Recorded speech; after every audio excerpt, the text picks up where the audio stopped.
નર્મદા જિલ્લાના એકતાનગર સ્થિત Shri Hari international public school ખાતે ધર્મજીવન ગૌ પ્રશિક્ષણ સેમિનાર યોજાયો।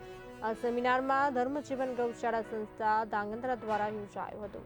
ગુજરાત સહિત અન્ય રાજ્યોમાંથી ઉપસ્થિત રહેલા લોકોએ ગૌ માતાનું મહત્વ, ગૌ આધારિત વિવિધ પ્રોડક્ટના આર્થિક અને આરોગ્યલક્ષી ઉપયોગ અંગે માર્ગદર્શન મેળવ્યું। સ્વામી ધર્મનંદન દાસ, કુલદીપસિંહ ગોહિલ, કેપી સ્વામી સહિતના આગેવાનોની હાજરીમાં યોજાયેલા સેમિનારમાં વિવેક સાગર સ્વામીએ પોતાના વિચારો વ્યક્ત કર્યા।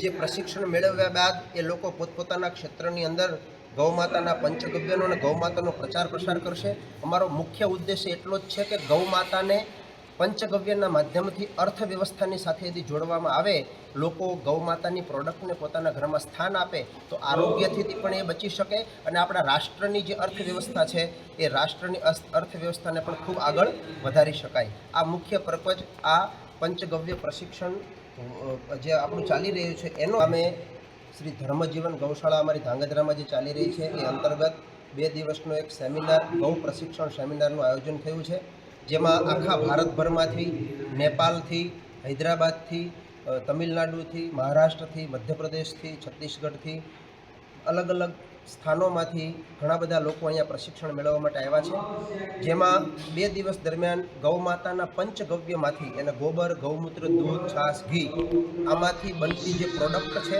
એનું પ્રેક્ટિકલ અને થિયરિકલ અહીંયા પ્રશિક્ષણ આપવામાં આવશે।